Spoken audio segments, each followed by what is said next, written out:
यसो हेर्दा मणिपालको झल्को आउने टाइपको होइन, मणिपाल अस्पतालको झल्को आउने टाइपको यो किसिमको छ। दर्शकबिन यहाँको चाहिँ निर्माण व्यवसायीसँग भेट्न पाए चाहिँ ठिक हुन्थ्यो। यदि तपाईँको पुरा कार्यकाल रहेको भए र अहिलेसम्म तपाईँ अध्यक्ष भएको भए के हुन्थ्यो तपाईँको? यो म पेलेर छोड्दिनँ, त्यो ठेकेदारलाई म तेल निकाल्थेँ, त्यो कुरोसँगै छैन होइन। यस अघिका मेसुले अपरेसन थिएटरबाट धुलो खस्छ अपरेसनको क्रममा भन्ने त्यस्तो खालको दुःखद कुराहरू पनि गर्नुभएको थियो। अब चाहिँ लिस्ट पनि जोडियोरी पनि सुनेको छु र यसलाई चाहिँ सजिसकेको चाहिँ यसलाई चाहिँ अब सञ्चालनमा धेरै सेफ्टीहरू हुन्छ, त्यस्तो झरिहाल्ने पनि छैन। 15 जनाको क्यापेसिटी छ, बेड लिफ्ट अट्छ, एकचोटिमा 15 जना अप डाउन गर्न सकिन्छ। त्यसको हजुरको अब यसमा त बेड लिफ्ट हो, मेन त बिरामीको लागि छ होइन। त्यो मात्र होइन, यो जुन वातावरण छ बाहिरको यो पनि चाहिँ तत्काल चाहिँ सुधार हुनु चाहिए। भित्र बस्ने अस्पतालको चाहिँ स्वरूप छैन नि। थप नयाँ भवनबाट होइन सेवा दिन नपाउँदाखेरि बिरामीहरूलाई चाहिँ वेटिङ ठाउँहरू पनि प्रब्लम हुने र अस्पताल निर्माण क्रममा चाहिँ यहाँ अब ट्रक अथवा के अरे अरू गाडीहरू आइराख्ने र त्यो कारणले पनि अब धुलो होइन त्यो कुराहरू पनि अब निश्चित नै त्यहाँ हुने भयो। काम बाँकी छ, के भइरहेको छ, अब कहिले हस्तान्तरण हुन्छ? हस्तान्तरण त अब अफिस भिओ भएको छैन हजुर। अहिलेसम्म आजको दिनसम्म पनि भिओ भएको छैन यसको। हजुर भिओले कारणले गर्दाखेरि काम बन्द भइरहेको छैन।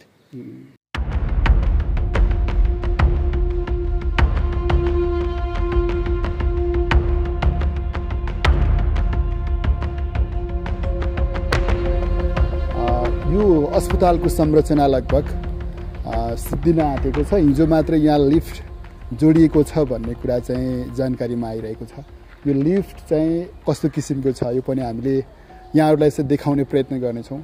हेर्नुहोस् त यो संरचना यहाँहरूले हेर्न सक्नुहुन्छ। रङरोगन लाएर बाहिरबाट चाहिँ टक्क एकदमै सुन्दर अस्पतालको संरचना देखिएको छ। अत्यन्तै ढिला सुस्तीका बावजुद पनि यो अस्पतालले चाहिँ एउटा पूर्ण रूप चाहिँ लिँदैछ र यो चाहिँ जिल्लावासीको लागि, म्याग्दीवासीको लागि खुसीको कुरा हो। र यो चाहिँ अहिले जुन पुरानो संरचनाहरू छ यी संरचनाहरू सर्लक्कै हटाइसके पछाडि यसको संरचना, यसको आकृतिले झन् छुट्टै किसिमको त्यो रूप लिनेछ भन्ने चाहिँ लागिरहेछ। यो पुराना संरचनाहरू हट्छन् या हट्दैनन् यी कुराहरूको विषयमा हामी यहाँको चाहिँ प्रशासनसँग, यहाँको अध्यक्ष, यहाँको मेसुसँग पनि हामी बुझ्ने कोसिस गर्नेछौँ।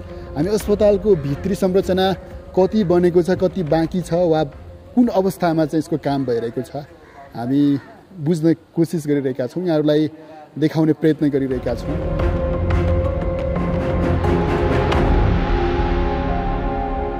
हामी चाहिँ यति बेला म्याग्दी जिल्लाको जिल्ला अस्पताल बेनी अस्पतालको यो प्राङ्गणमा रहिरहेका छौँ। ढिलै भए पनि अस्पतालको चाहिँ संरचना लगभग पुरा भइरहेको अवस्था हामी देखिरहेका छौँ। म्याग्दीको जिल्ला अस्पताल बेनी अस्पतालको पूर्व अध्यक्ष माधव रेग्मी चाहिँ हाम्रो माझमा हुनुहुन्छ। नमस्ते। नमस्कार। आराम हुनुहुन्छ? आराम छ। यो अस्पतालको विषयमा आफ्नो थोरै कुरा राखिदिनुहोस् न। पहिला अध्यक्ष पनि हुनुहुन्थ्यो होइन? तपाईँसँग भेट भयो, खुसी लाग्यो। हजुर। यो अस्पतालको जुन भवन छ र अस्पताल, समस्त अस्पताल त्योसँग मेरो भावनात्मक सम्बन्ध जोडिएको छ। हजुर।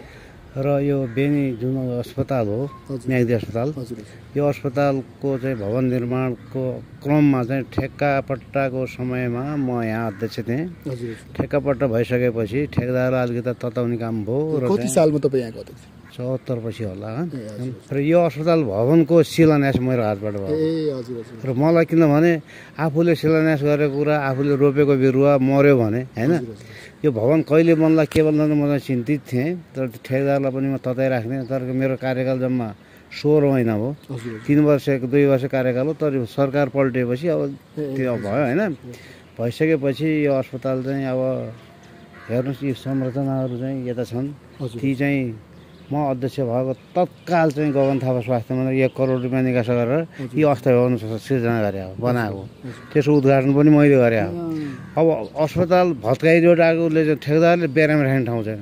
रातारात यहाँका डाक्टर कर्मचारी म बोकेर पुरा चाहिँ बिरामी माथि सारेर चाहिँ यहाँ चाहिँ बिरामीले माथि राख्ने व्यवस्था गरियो। त्यस्तो चाहिँ अब अवस्था हुँदाहुँदै पनि यो के भन्छ इन्सुरेन्सको व्यवस्था, फार्मेसीको व्यवस्था, 24 घन्टे सेवा व्यवस्था मेरो पालामा गरे हो। किन डाक्टर पनि राम्रो हुनुहुन्थ्यो, सहयोग गर्नुहुन्थ्यो। र यसरी यो भवन चाहिँ बन्न चाहिँ मलाई त बन्दैन कि भन्ने चिन्ता थियो। ए तपाईँकै कार्यकालमा यो बन्दैन कि भन्ने मेरो कार्यकालमा त होइन, अब धेरै वर्ष बन्दैन भन्थ्यो कि मेरो कार्यकालमा बनेन। यदि तपाईँको पुरा कार्यकाल रहेको भए र अहिलेसम्म तपाईँ अध्यक्ष भएको भए के हुन्थ्यो तपाईँको? त्यो म पेलेर छोड्दिएँ, त्यो ठेकेदारलाई म तेल निकाल्थेँ, त्यो कुरो सँगै छैन होइन। त्यसो भए यो अस्पताल बन्नमा ढिलासुस्ती हुनुको कारण अध्यक्षहरूको निगरानीमा कमी भएको हो? अध्यक्षको निगरानी हुनुपर्छ। अब यो मेडिकल सुपरिन्टेन्डेन्ट प्रशासनलाई पनि लिनु पर्यो। यो चाहिँ भवन निर्माण कार्यालय हो त्यसलाई पनि झकझकाउनु पर्यो। उनीहरू सम्बन्ध योभन्दा अगाडि बेलबहादुर कटुवाल अध्यक्ष हुनुहुन्थ्यो, अहिले ज्ञानेन्द्र सुवेदी होइन, तपाईँ पछि म पछि, अनि चन्द्र केसी पनि हुनुहुन्थ्यो भन्दा पहिला हो। अनि उनीहरू पछाडि अब मेरो पालामा सब भत्क्यो कि संरचना ये बनाएका, यो बनाएको, त्यो बनाएको सब मेरो पालामा हो। नर्सहरूको चाहिँ डक्टरको क्वार्टर ती बने र यो भवन चाहिँ अस्थायी संरचनाहरू तपाईँको पालामा? मेरो पालामा, मेरो सक्रियतामा मेरो चाहिँ खुबीले बजेट निकासा गरेको र यी भवनको उद्घाटन पनि गर्यो। अहिले त्यही काम चलिरहेको छ, बिरामीहरू त्यहीँ छन्। त्यसरी अहिले जुन बनिएको छ ढिलै होस् छोरो होस् भन्छन् नि, तर चाहिँ बन्यो। अब चाहिँ लिफ्ट पनि जोडियो भने सुनेको छु र यसलाई चाहिँ सजिसक्यो चाहिँ यसलाई चाहिँ अब सञ्चालनमा आओस्। त्यो मात्र होइन, यो जुन वातावरण छ बाहिरको यो पनि चाहिँ तत्काल चाहिँ सुधार हुनु। यो भित्र बस्न अस्पतालको चाहिँ स्वरूप छैन नि, त्यसमा जे भएछ अब बनेको म खुसी छु, किनभने म शिलान्यास गरेर ठाउँ। हजुर, तपाईँको पालामा शिलान्यास भयो, अहिले संरचना बनिसकेको। जस्तो तपाईँ यहाँको अध्यक्ष हुँदै गर्दा त्यति बेलाको समस्या आफ्नो ठाउँमा छ। अहिले तपाईँ सेवाग्राहीको रूपमा पनि अस्पतालमा आइराख्नु भएको छ। अहिले तपाईँ सेवाग्राहीकै रूपमा मैले भेटिरहेको छु र यो अस्पतालमा चाहिँ भवन नबन्दाखेरि के समस्याहरू थिए त्यो खुलाइदिनुहोस् न। भवन बन्दाखेरिको चाहिँ समस्या त अब आखिर यहाँ भवनैको अभाव हो कि, यहाँ भवनकै अभाव हो। अनि त्यसपछि जुन बेलामा मेरो पालामा यो जनशक्ति डक्टरहरूको थियो नि, त्यो पछाडि अलिकति चाहिँ त्यो कमी हुँदै गयो होइन। एउटा डाक्टर रोशन नेउपाने एकदम चाहिँ यो अस्पतालमा लागि मर्ने मान्छे, त्यस्तो किसिमको प्रशासक पनि चाहिन्छ यहाँ। त्यस्ता किसिमको प्रशासक म छोड्न साथ यहीँ काम गर्ने एउटा चाहिँ सामान्य एमबिबिएस डाक्टर चाहिँ मेडिकल सुपरिन्टेन्डेन्टको काम दियो, निमित्त गराए।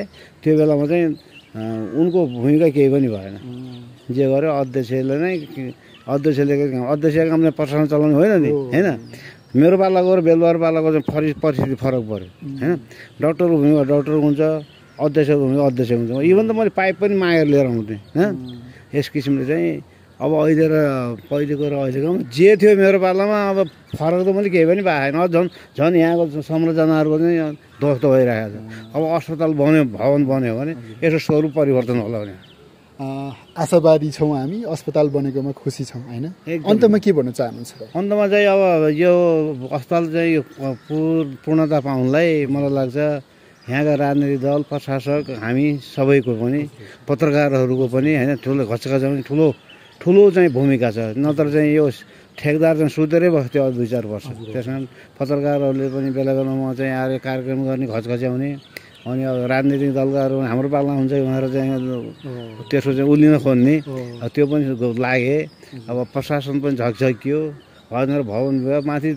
यसको पहुँच त संसदसम्मै पुग्यो होइन। हाम्रो खम्बीरहरू संसदमा कुर्लिनु हो नि त होइन। यस किसिमले चाहिँ अब ठिकै छ। अब यसलाई बन्नुपर्छ, सबैको पहल रह्यो भन्ने सबैको पहल हुनुपर्छ। जस्तो अब म बेला बेलामा आउँछु, यहाँको ठेकदारले चाहिँ 1 हप्तामा रेडी भन्नुहुन्छ, फेरि 2-3 हप्तापछि 1 महिनापछि आउँदाखेरि फेरि 1 हप्तापछि यो हस्तान्तरण हुँदैछ भन्नुहुन्छ होइन। त्यस्तै मैले पाइरहेको छु होइन। यो चाहिँ खास कहिले सकिने हो होइन? यो त 50 सयको हो। यसको चाहिँ 3 तला छ। एउटा ग्राउन्ड फ्लोर चाहिँ जुन छ त्यसमा चाहिँ अब लन्ड्री सन्ड्री यतायता उनीहरू छ।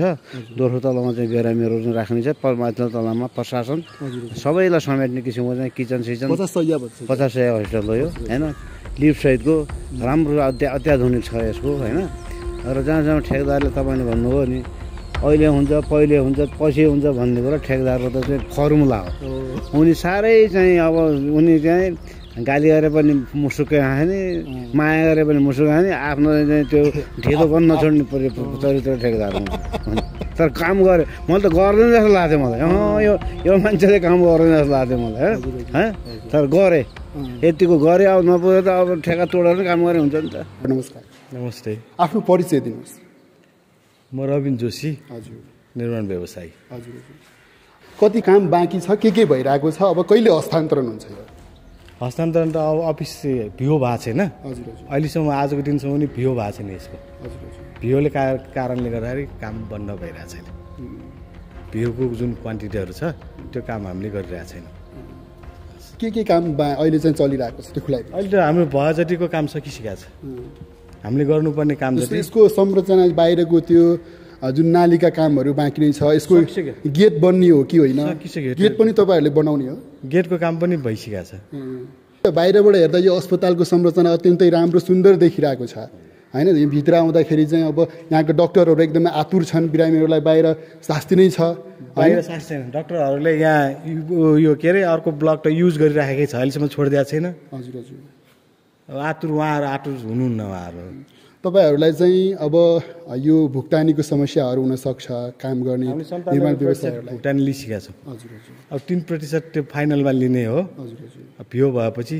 त्यो भुक्तानी पाउँछौँ कहिले हो ठ्याक्कै हस्तान्तरण हुने ठ्याक्क हस्तान्तरण जब भिओ हुन्छ हाम्रो म्याट बाँकी रहन्छ नि त्यसपछि अफिसियली हिसाबमा प्रक्रिया हुन्छ त्यही असार मसान्तसम्म हस्तान्तरण हुन्छ कि 1 महिना पछि हुन्छ कि कहिले हुन्छ ठ्याक्क त्यो भिओ भएपछि मात्र भन्न सकिन्छ अब भिओ जब भन्नाले कस्तो भिओ भनेको यहाँको जुन क्वान्टिटी हुन्छ नि त्योभन्दा बढीको जुन काम गर्नुपर्ने छ हाम्रो टेन्डर डकुमेन्ट भन्दा बढीका कामहरू छ त्यसलाई भिओ भनिन्छ 3% मात्रै काम बाँकी छ भनेर निर्माण व्यवसायी जोशी सरले चाहिँ जानकारी दिइराख्नु भएको छ हामी यहाँको चाहिँ प्रशासनसँग पनि बुझ्ने कोसिस गर्नेछौँ अस्पतालले एउटा बाहिरबाट एउटा किसिमको आकृति लिइसकेको छ तर भित्रको कामहरू चाहिँ बाँकी नै छ विभिन्न कामहरू सबै घुमेर साध्य छैन यो अस्पताल 50 शय्याको अस्पताल अत्यन्तै ठुलो अस्पताल छ हेर्नुहोस् संरचना हेर्नुहोस् अत्यन्तै सुन्दर देखिएको छ दर्शकवृन्द हामी चाहिँ यति बेला म्याग्दी जिल्लाको जिल्ला अस्पताल बेनी अस्पतालको मेडिकल सुपरिन्टेन्डेन्ट यहाँको चाहिँ प्रमुख हुनुहुन्छ रवि राजन प्रधान हुनुहुन्छ हामी उहाँसँग कुराकानी गर्न गइरहेका छौँ अस्पतालले चाहिँ नयाँ भवन प्राप्त गर्नै लागिरहेको छ भवन लगभग बनिसकेको अवस्था छ अब हस्तान्तरण गर्न बाँकी छ अस्पतालमा बिरामीहरूलाई उपचार गर्ने क्रममा के कस्ता असुविधाहरू छन् यी विषयमा चाहिँ हामी कुराकानी गर्न खोजिरहेका छौँ सर नमस्कार नमस्ते सर अस्पतालको भवन त निर्माणको कार्य लगभग अन्तिम चरणमा छ यो छुट्टै पाटो भयो होइन तर हजुर चाहिँ यो अस्पतालको प्रमुख भएको हिसाबले होइन अस्पतालमा चाहिँ बिरामीहरूलाई उपचार गर्ने क्रममा के कस्ता असुविधाहरू छन् अहिले होइन हजुरहरूलाई कतिको सहजता अथवा असहजता के छ खुलाइदिनुहोस् न हस् धन्यवाद अस्पतालमा अहिले चाहिँ नयाँ भवन चाहिँ बन्ने भनौँ न कम्प्लिट हुने चरणमा छ र अहिले चाहिँ हामीले अस्थायी संरचनाबाट टेम्पोररी रुम अथवा टेम्पोररी वार्डहरू बनाएर बिरामीहरूलाई चाहिँ सेवा चाहिँ दिँदै आएका छौँ जुन किसिमको चाहिँ भनौँ न इन्फ्रास्ट्रक्चरमा बिरामीले सेवा पाउनुपर्ने हो त्यो अवश्य पनि हामीले अहिले दिन सकेका छैनौँ यो बिल्डिङ अब चाँडै कम्प्लिट भएपछि हामीले त्यो बिल्डिङमा चाहिँ वार्डहरूदेखि लिएर अपरेसन थिएटरहरूदेखि लिएर ओपिडी चाहिँ सञ्चालन गर्ने चाहिँ भनौँ न आगामी दिनमा चाहिँ प्लान चाहिँ गर्दैछौँ बिरामीहरूलाई अहिले भइरहेको जुन भौतिक संरचनाहरू छन् होइन उपचार गर्ने क्रममा अप्ठ्यारो हुने होइन अथवा भौतिक संरचनाले पनि त एउटा खालको अर्थ त राख्छ भौतिक संरचनाले निकै नै अर्थ राख्छ अस्पतालमा अब अहिले चाहिँ हामीले टेम्पोररी भौतिक संरचनाबाट चाहिँ सेवा दिँदाखेरि अब एउटै ठाउँमा चाहिँ 2वटा वार्ड चाहिँ कम्बाइन गर्नुपर्ने र अरू बिरामीहरू थप नयाँ भवनबाट होइन सेवा दिन नपाउँदाखेरि बिरामीहरूलाई चाहिँ वेटिङ ठाउँहरू पनि प्रब्लम हुने र अस्पताल निर्माण क्रममा चाहिँ यहाँ अब ट्रक अथवा के अरे अरू गाडीहरू आइराख्ने र त्यो कारणले पनि अब धुलो होइन त्यो कुराहरू पनि निश्चित नै त्यहाँ हुने भयो त्यही पनि यथापि पनि हामीले बिरामीलाई चाहिँ सेवा दिन चाहिँ आफ्नो तर्फबाट चाहिँ प्रयास गर्दै अरू वार्डहरूबाट पनि अब कुनै पनि बिरामी चाहिँ इन्फ्रास्ट्रक्चरको कारण चाहिँ फर्काउनु चाहिँ परेको चाहिँ छैन अहिलेसम्म यसअघिका मेसुले अपरेसन थिएटरबाट धुलो खस्छ अपरेसनको क्रममा भन्ने त्यस्तो खालको दुःखद कुराहरू पनि गर्नुभएको थियो त्यो अहिले के छ सर अहिले हामीले त्यसलाई चाहिँ अस्थायी रूपमा त्यसलाई मर्मत गरेर चाहिँ अगाडि बढिरहेछौँ र अहिले नयाँ भवनमा चाहिँ एकदम राम्रो खालको 2वटा ओटी सेटअप चाहिँ बनेको छ र त्यसलाई चाहिँ मलाई लाग्छ यो आर्थिक वर्षभित्र नै त्यसमा चाहिँ ओटी सारेर नयाँ सुरुवात चाहिँ त्यहाँबाट गर्नेछौँ। अहिले हालै मात्र आउनु भएको तपाईँ पनि नयाँ मेसो हुनुहुन्छ, म्याग्दीमा आउनु भएको छ। तपाईँप्रति यहाँका स्थानीय जनताहरूले होइन सेवाग्राहीहरूले कस्तो किसिमको आशा अपेक्षा गर्ने तपाईँबाट होइन? नयाँ भौतिक संरचना बन्दैछ, तपाईँले के अभिलाषा चाहिँ लिएर आउनु भएको छ? यहाँ चाहिँ अब हाम्रो मेन टार्गेट भनेको क्वालिटी हेल्थ सर्भिस नै हो र जनताले सेवा पाओस् भन्ने नै हो। यस अस्पतालमा आइसकेपछि कुनै पनि भनौँ न गरिबदेखि लिएर धनी व्यक्तिले पनि यहाँ उपचार नगराइकन चाहिँ फर्किनुपर्ने अवस्था चाहिँ हुँदैन। हामीले गरिबलाई त्यत्तिकै माया गर्छौँ र धनी पेसेन्टलाई पनि त्यत्तिकै नै माया गर्छौँ। त्यही भएर चाहिँ अब कोहीसँग पैसै छैन केही छैन भने पनि त्यसलाई चाहिँ हामीले कसरी हुन्छ, अस्पताल प्रशासनबाट कसरी सहजीकरण गर्न सकिन्छ अथवा अरू जनसमुदायबाट कम्युनिटी पार्टिसिपेसन गराएर गर्न सकिन्छ कि भन्ने उदाहरणहरू पनि थुप्रो चाहिँ छ र त्यसरी चाहिँ हामीले सेवा चाहिँ दिइरहेछौँ। र फर्स्ट प्रायोरिटी भनेको हाम्रो लागि चाहिँ पेसेन्ट नै हो फर्स्ट प्रायोरिटी। अब अहिले हालसालै चाहिँ हामीले डायलिसिस पनि 3 सिफ्टमा चाहिँ सुरु गरिरहेछौँ। पहिला चाहिँ 2 सिफ्टमा सुरु हुन्थ्यो र वेटिङ बिरामीहरू करिब 15 जना जति थिए। अहिले डायलिसिसको वेटिङ बिरामी पनि अब टाढा टाढा डायलिसिस गराइराख्नुपर्ने अवस्था चाहिँ थियो। कोही पोखरा हुनुहुन्थ्यो, कोही पर्वत हुनुहुन्थ्यो भने कोही बागलुङमा चाहिँ डायलिसिस गराइराख्नु भएको थियो र त्योलाई पनि चिर्दै हामीले चाहिँ 3 सिफ्टमा सुरु गरिसकेपछि अहिले म्याग्दीका सम्पूर्ण डायलिसिस लिने बिरामीहरू यहीँबाट चाहिँ डायलिसिस सेवा चाहिँ लिइराख्नु भएको छ र अहिले चाहिँ हामीसँग 0 वेटिङ चाहिँ डायलिसिस हुनुहुन्छ। बिहान 7 बजेदेखि बेलुकीको 8 बजेसम्म ओपिडी चाहिँ निरन्तर नै चलिरहेछ। व्यवस्थापन समितिको अध्यक्ष विहीन जस्तो जस्तो पनि देखिन्छ कतिपय अवस्थामा अस्पताल, के छ सर अवस्था? अब अहिले चाहिँ नयाँ गठन आदेश अनुसार चाहिँ समिति नै नयाँ चयन भएको छ र अध्यक्ष चाहिँ अहिले समन्वय प्रमुख चाहिँ अध्यक्षको रूपमा हुनुहुन्छ। उहाँसँग पनि कोअर्डिनेसन गरेर चाहिँ हामीले काम चाहिँ गरिरहेछौँ र अगाडि बढिरहेछौँ। समिति फर्म भएको पनि मलाई लाग्छ 2 महिना 1.5-2 महिना जति भएको छ र उहाँहरू पनि एकदम कोअपरेटिभ, मेयर साहबदेखि लिएर समितिका अरू सदस्यदेखि लिएर अध्यक्षज्यूहरू सबै कोअपरेटिभ हुनुहुन्छ र आगामी दिनमा चाहिँ यस अस्पताललाई पनि एउटा प्रदेशको एउटा राम्रो अस्पताल र राम्रो इन्फ्रास्ट्रक्चर भएको अस्पतालको रूपमा चाहिँ हामीले चाँडै नै अब स्थापना भनौँ न गर्छौँ भन्ने चाहिँ आम जनवासीलाई चाहिँ आम पेसेन्टहरूलाई चाहिँ मैले एउटा निवेदन गर्न चाहन्छु। अन्तमा के भन्न चाहनुहुन्छ सर? अन्तमा अस्पताल हजुरहरूको हो, हजुरहरूले अस्पताललाई माया गर्नुपर्छ र अस्पतालमा भएका स्वास्थ्य कर्मीहरूलाई रेस्पेक्ट दिने र रेस्पेक्ट लिने पनि गर्न सक्नुपर्छ। यहाँ भएको सेवा सुविधालाई चाहिँ युटिलाइज गर्न सक्नुपर्छ र म्याग्दी जिल्ला अथवा वरिपरिका जिल्लाका बिरामीहरूले यहाँ सेवा लिन सक्नुहुन्छ र सेवाबाट कोही पनि बिरामी चाहिँ अस्पतालमा पैसा नभएर चाहिँ वञ्चित चाहिँ हुँदैन। हामीले त्यसको व्यवस्था पनि कसरी हुन्छ, कम्युनिटी लेभलबाट हुन्छ कि अस्पतालको प्रशासन लेभलबाट हुन्छ, कसरी सहजीकरण गर्नुपर्छ हामीले चाहिँ त्यो चाहिँ गर्छौँ। हामी चाहिँ म्याग्दी जिल्ला अस्पताल बेनी अस्पतालमा आइपुगेका छौँ। यहाँ यति बेला लिफ्ट जडान भइरहेको छ र लिफ्ट जडान गरिरहेको अवस्थामा हामीले उहाँ सरलाई पाइरहेछौँ। हामी उहाँसँग कुराकानी गर्न खोजिरहेछौँ। हामी आउँदै गर्दा पनि उहाँ व्यस्त हुनुहुन्थ्यो। हामी थोरै समय उहाँलाई लिँदैछौँ। सर नमस्कार। नमस्कार। आफ्नो परिचय दिनुहोस् न। मेरो पदम मगर हो, म काठमाडौँदेखि आएको। काठमाडौँबाट? हजुर, काठमाडौँबाट। कस्तो कुनै कम्पनीबाट आउनु भएको कि? हाम्रो मेगा टेक्नोनाइन सर्भिसेस ग्रुपबाट आएको हो। हजुर हजुर। अहिले यो हामी एक्सप्रेस लिफ्ट चाहिँ जडान गरिरहेको छौँ। हजुर हजुर। यसलाई लिफ्ट नै भन्छ? लिफ्ट नै भन्छ, एलिभेटर। हजुर। यो सामानहरू तपाईँको कम्पनीले ल्याएको हो। अनि हामी चाहिँ फिटिङ गर्ने, रनिङ गर्ने। कतिको लिफ्ट रहेछ केही जानकारी छ? यो मतलब रकम त हामीलाई थाहा हुँदैन। अब हामीले चाहिँ आज भनेपछि हामीले इन्स्टलेसन गर्न 10 दिन जति लाग्यो। अब यो रनिङ टाइमको लागि हामीले अब आज 3 दिन हो। अब 4 दिनमा हामीले कम्प्लिट गरेर छोड्ने हो। बाँकी कति काम भयो? सबै सक्यो कि कति अझै बाँकी छ? हाम्रो त 95 क्लियर भइसकेको छ। अब 5% भनेको हामीले क्लाइन्टलाई यहाँ दिने कन्स्ट्रक्सनलाई हस्तान्तरण गर्नु मात्रै बाँकी छ। आज भोलिमा हामी सबै हस्तान्तरण गरेर जाने हो।